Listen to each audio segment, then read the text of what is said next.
कड़वा है लेकिन सच है। एक वकील साहब ने अपने बेटे का रिश्ता तय किया। कुछ दिनों बाद वकील साहब होने वाले समधी के घर गए तो देखा कि होने वाली समधन खाना बना रही थीं। सभी बच्चे और होने वाली बहू टीवी देख रहे थे। वकील साहब ने चाय पी, कुशल जाना और चले आए। एक माह बाद वकील साहब समधी जी के घर फिर गए। देखा, भाभी समधन जी झाड़ू लगा रही थी, बच्चे पढ़ रहे थे और होने वाली बहू सो रही थी। वकील साहब ने खाना खाया और चले आए। कुछ दिन बाद वकील साहब किसी काम से फिर होने वाले समधी जी के घर गए।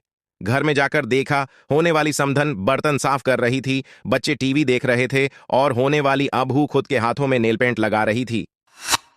वकील साहब ने घर आकर गहन सोच विचार कर लड़की वालों के यहां खबर पहुंचाई कि हमें यह रिश्ता मंजूर नहीं है। कारण पूछने पर वकील साहब ने कहा कि मैं होने वाले समधी के घर 3 बार गया। तीनों बार सिर्फ समधन जी ही घर के कामकाज में व्यस्त दिखीं। एक भी बार भी मुझे होने वाली बहू घर का कामकाज करते हुए नहीं दिखी। जो बेटी अपने सगी मां को हर समय काम में व्यस्त पाकर भी उनकी मदद करने का न सोचे, उम्र दराज मां से कम उम्र की जवान होकर भी स्वयं की मां का हाथ बटाने का जज्बा न रखे, वो किसी और की मां और किसी अपरिचित परिवार के बारे में क्या सोचेगी। मुझे अपने बेटे के लिए एक बहू की आवश्यकता है, किसी गुलदस्ते की नहीं जो किसी फ्लावर पार्टन में सजाया जाए। इसलिए सभी माता पिता को चाहिए कि वे इन छोटी छोटी बातों पर अवश्य ध्यान दें। यार, बेटी कितनी भी प्यारी क्यों ना हो, उससे घर का काम काज अवश्य कराना चाहिए। समय समय पर डांटना भी चाहिए, जिससे ससुराल में ज्यादा काम पड़ने या डांट पड़ने पर उसके द्वारा गलत करने की कोशिश ना की जाए। हमारे घर बेटी पैदा होती है, हमारी जिम्मेदारी बेटी से बहू बनाने की है।